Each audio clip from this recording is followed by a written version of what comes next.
In a poll by the Trafalgar Group back in April 2022, or just I guess that was a couple months ago, 68% of respondents were turned off by Disney's increased focus on creating content that exposes children to sexual ideals. This is according to a Federalist article. It goes on to say 57.2% of respondents said they were much less likely to do business with Disney.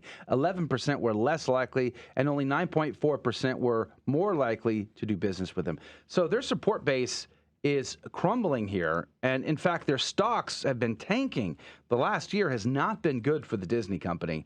And we wanted to discuss that. So we invited Austin Ruse, who is with CFAM, the Center for Family and Human Rights. Good morning to you, Mr. Austin Ruse. Good morning to you. Thanks for having me. Praise be to God. We're glad for your time today. This is a fascinating story. There's many times that we've enjoyed Disney products in our family, but we can't seem to do so anymore. I especially loved Star Wars as a kid, but I feel like they have obliterated that franchise. I mean, we all got excited about Obi-Wan Kenobi coming back, with Ewan McGregor, and boy, the backlash has been tremendous on that one. And then, of course, there's this Disney Lightyear film that's just been released to abysmal box office income on their first weekend. What are we supposed to make of this, Austin Ruse? Well, American corporations started going woke actually quite a long time ago. I wrote a column, gosh, now 5 years ago, called "Corporations Are the Enemy." The left took over the philanthropy wings of major corporations. They took over the C-suites of major corporations. I wrote a story years ago for Breitbart about how J.P. Morgan Chase, the fourth largest bank in the United States, in the world, pardon me, had sent around a survey to every employee in the world. And one of the questions was, are you LGBT or an ally? And there were Christians who were calling me from inside JP Morgan Chase saying, I don't know how to answer this question. So this kind of pressure has been going on for a very long time. Now it is a funny thing that a company like Disney is now trying to foist it upon their customers, which is made up mostly of families and children. So there is a whole new thing going on. Pressuring your employees is one thing; pressuring your customers is a whole other thing. So, and we see in the new Buzz Lightyear movie that it has not gone down well for Disney. They had an abysmal first weekend, and I suspect that it won't be in the theaters for very much longer and won't have much of a shelf life.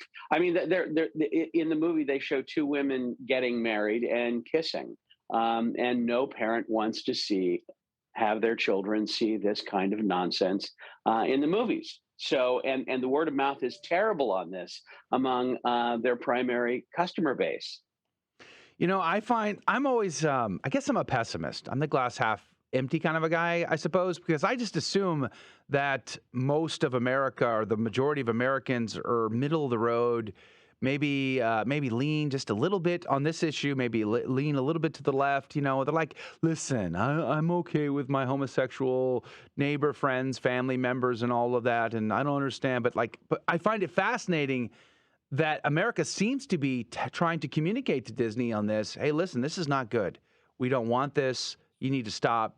And Disney is ignoring that. Am I wrong about the American people? I mean, how should I interpret that? I think Americans are probably excessively tolerant and have become excessively tolerant over the question of LGBT. But they tend to draw a line when it comes to kids. And this is what we're seeing in the school district fights here in Virginia and quite frankly, all over the country, is when they try to foist this kind of thing, this kind of propaganda on children. And make no mistake, the Buzz Lightyear movie is propaganda that they're foisting on young people. So parents may be tolerant, in their own lives. They may have these types of friends and they want to be kind to them. but they also don't want their children to be propagandized. And so you're seeing a proper revolt of parents all over this country. And the Buzz Lightyear reaction is just a part of that. Does Disney just have so much money that they can fund their campaign here? Because 14 countries rejected their film. China asked for a review Yep. copy, and they dragged their feet on it, gave it finally, and then China's like, "I want this cut out," and I think they said they weren't going to do that, which means it's not going to open in China.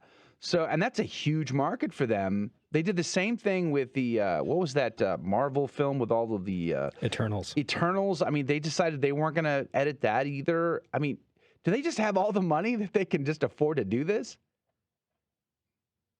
Yeah, I'm quite surprised that Disney reacted that way with regard to China because Hollywood is notoriously cowardly when it comes to giving China precisely what they want. So I actually had not heard that. Does Disney have unlimited buckets of cash? No, they don't. Moreover, they answer to stockholders. So there very well could be a stockholder revolt sometime in the future. Now, the problem with that is that the majority stockholders in Disney would include companies like Vanguard and BlackRock, which are totally and completely woke. And if you look closely at the head of BlackRock, he is really holding the whip hand when it comes to woke corporations. Mm. He is really the shot caller, telling corporations that they have to be increasingly woke. But I believe that even he will eventually start backing off. What we have to make sure that happens, or rather doesn't happen, is that we're like the frog in the boiling water, and that they just keep turning up the heat and the heat and the heat until we're finally boiling. People have to remain on guard and on point, and going to the school board meetings, finding out what that is happening in their school in their school classrooms, and pay very close attention to what their children are being fed by Hollywood. Yeah. Chris Evans, the actor who voiced the Buzz Lightyear character in this film, his Mm. response was What a classic. fool. Yeah. I mean, he calls the fans who are complaining about this idiots, that's his word, not mine, and wants them to die off like dinosaurs. I mean, how tone deaf does one have to be Yeah. when your audience is shouting to you loud and clear, "We do not want this, please stop." But we're the bad we're the ones that are the problem, not you. The funny thing about that is that in some ways the reason that the Buzz Lightyear movie is dying is precisely because of him, because Tim Allen was Buzz Lightyear, and so getting rid of Tim Allen, a noted conservative by the way, who created that character, who voiced that character in the beginning, was a huge mistake. And now you have the new Buzz Lightyear Mm. telling moms and dads that they're idiots. It's Yeah. kind of a woke gift to us. A woke gift to us. Last year, I gave a talk at a religious freedom or religious liberty conference, and I made the statement, they are coming for your kids. And I think that is more true now in 2022 than it ever has been because it's more obvious now. It's more out in the open now. Last Monday, we interviewed Erin Lee, whose 12-year-old daughter was invited to an after-school art club, which turned out to be GSA grooming, and they tried to convince her 12-year-old that she was transgendered. I mean, this is happening in schools all across our country, and Disney's no longer pretending. They're no longer hiding their agenda. They're doubling down on that. Austin Ruse, what's at stake for families? It's funny you would use that phrase, they're coming for your children. If you go to my Wikipedia page, you'll see that I said that in a fundraising letter now some years ago, and they accused me of accusing them of pedophilia. So there was a recent woke gift to us, and that was the Gay Men's Health Choir from San Francisco. This Oh was boy. sometime last year, going and singing a song, "We Are Coming for Your Children." And what we mean by that, of course, is that they're coming to evangelize our children. My friend Pat Fagan, longtime Heritage Foundation Family Research Council, Catholic University of America sociologist, talks about how the Sultan kidnapped Christian children and turned them into an army that he called Janissaries. The purpose of the Janissaries was to specifically attack Christian settlements. And so there is a whole generation of janissaries that the sexual left is raising up in our schools and through propaganda on Disney and things like that, precisely to come after us and what we believe in. So yeah, it is an open war, and you're exactly right in using that highly contentious phrase that they are coming for our children. Go ahead. It's no coincidence either. Let me give you a statistic. This is from a news story last week. People under 30 now, 5% of people under 30 now identify as LGBT or transgender. It's really no mistake that Disney is doubling down. Look at how they reacted to Florida's bill preventing, the school teachers from mentioning gender ideology to children under, I think it was under K through 4. I could be wrong, but look at the way they reacted to that. It's pretty obvious that this is on the rise, and they're trying to normalize it to our children. Yeah, absolutely. Disney is unashamed and unapologetic. And they're not the only ones. With regard to the polling that we see where people are identifying in a particular way, the most robust study on this question was carried out by the National Institute of Health now about a decade ago, which found that 1.6% of adults identify as homosexual men. So there are more Methodists in this country than there are homosexual men, and we've always known that. It is a very tiny number. And what we're seeing in the new polling is, people going along with the crowd. There's a hipness factor. There's a stick it in your eye kind of factor. But when the rubber hits the road, I do not believe that most of those kids are acting out in that way. And we have to remember that homosexuality is not an is, it is an act. And unless you act that way, you're really not that way. You can say that you're gay from now till the cows come home, and unless you're acting that way, you're really not that way. It is an act. It is. They want us to believe that homosexuality is a new category of being, that this is an entirely new person. And this is false. It has everything to do with the way that you act and not the way that you are. This is something you deal with, CFAM, all the time, and it's happening on a worldwide level. I mean, just give me the reality here. Where are we headed? Is it possible to win back the culture? I mean, are we past that now where we can't even win that war, or do we still have a chance? Well, as T.S. Eliot said, there are no lost causes because there are no won causes. This is a fight that goes on, starting in the Garden of Eden, yea, until the end of time. And that all that's been given to us is to fight the fight that is in front of us right at this moment. I wrote a book published last year called Under Siege, No Finer Time to Be a Faithful Catholic. And the point that I make in that book is that he sent us right here, right now, to fight his fight for the good, the true, and the beautiful. And I also point out how lame we are.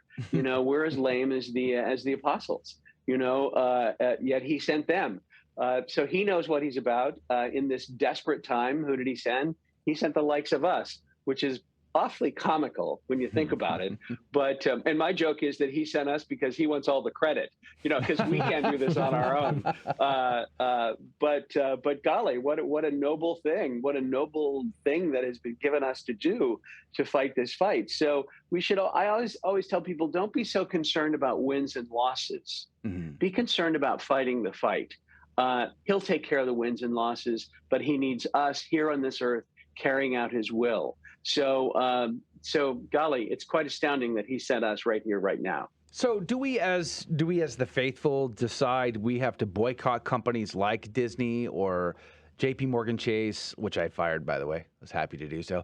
But we don't have Netflix at our house. We don't do Disney at our house anymore. And there's a certain sadness there because we wish that same sort of quality of production and storytelling could be found in Catholic organizations, but we just don't find that anywhere else. So do we boycott? Is that the answer, to boycott these companies? Well, if we were to boycott every country, every company that was against us on these types of questions, I don't think that we would be doing business with anybody. I mean, a Yeah. funny story. My organization ended up on a plan on a anti Planned Parenthood boycott list some years ago because in fundraising we accept American Express cards. Mm. So I mean, you would have to boycott, donating to CFAM because you can donate using an American Express card, which is a woke corporation that has gone bad. So I think that you have to pick your battles. What I think would be most effective is not boycotts but phone calls. Mm. The problem is that corporate America hides behind a pretty significant shield. Back when I was in magazine publishing and I sold advertising for big time magazines like Fortune, Forbes, the Atlantic Monthly, Rolling Stone, there was a thing called the Advertising Red Book and the Marketing Red Book.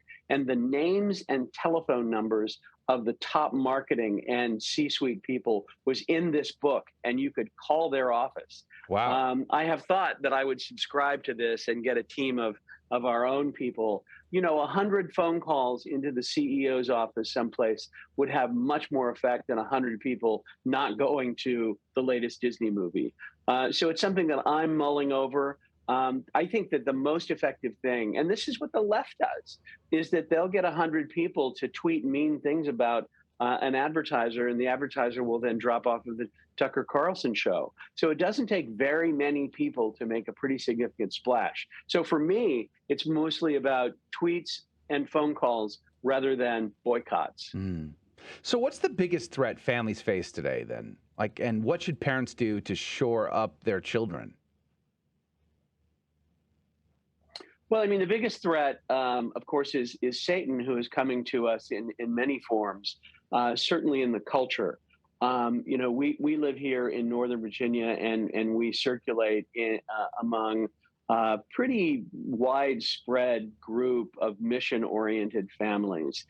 But that doesn't mean that the culture is completely kept out, because it's hovering all around us. But the number one threat is all the messages from the culture. Easy divorce, adultery, pornography, huge issue that I wish more people were working on. The abortion issue. One of the things I write about in my book is that there is something for everybody to work on. We live in the most target-rich environment that the world has ever known for doing good. People always ask me, golly, what should I do? And I say, go down to the school board and make a statement. Go down to the school board if you don't want to make a statement, and shake somebody's hand who's making a statement. Mm. Write a monthly check to a group that you think is doing good work on the life issue, on the family issue, or whatever. There's something for everybody to do. But again, don't get so caught up in wins and losses. Just join the fight. Yeah. We have a question here from one of our CDT insiders hanging out with us this morning. It says, are phone calls more powerful than, say, social media pressure? Should posts on Twitter, Facebook, that kind of thing, would that have an effect, or do you think the phone call directly into the C-suite is the best way to go? Well, the problem with phone calls into the C-suite is it's next to impossible, to get the telephone number of the CEO. More than likely you'll get a customer service number, and you'll leave a recording, unless you have what used to be called the Advertising Red Book. So what is left to us really is complaining to retailers, and I would also say complaining on Twitter. Just finding the Twitter handle, and that's one of the great things about Twitter, is that a regular person can communicate pretty much directly with very important people, including CEOs and marketing directors of major corporations. So, I think there absolutely ought to be Twitter armies working on these particular things in concert, not by yourself. Get 10 friends and all do the same thing. Get 20 friends, build out your little armies, and all work on the same thing for a 2-week period and see what happens. Wow. Well, we're down to the wire here with Austin Ruse from cfam.org.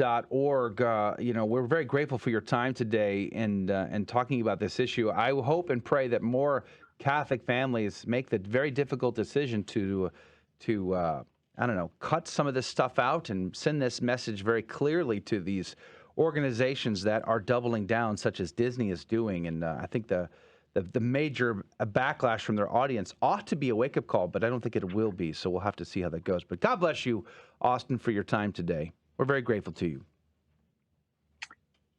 Thank you so much. I'd be happy to come on anytime you guys call. Praise be to God. We Appreciate will call. you, brother. All right. We're going to go to a break. And for those of you that are able to join us, we'd love to have you in the next hour. In fact, David O'Gray is going to be our guest in the next hour to talk about an article he's got coming up on 1 Peter 5 on religious liberty that is coming up. The USCCB versus Freemasonry. It's going to be an interesting conversation with David O'Gray. Hope you'll join us. Otherwise, we'll see you back here tomorrow morning. God bless you. God love you. And hang out with us online. grnonline.com.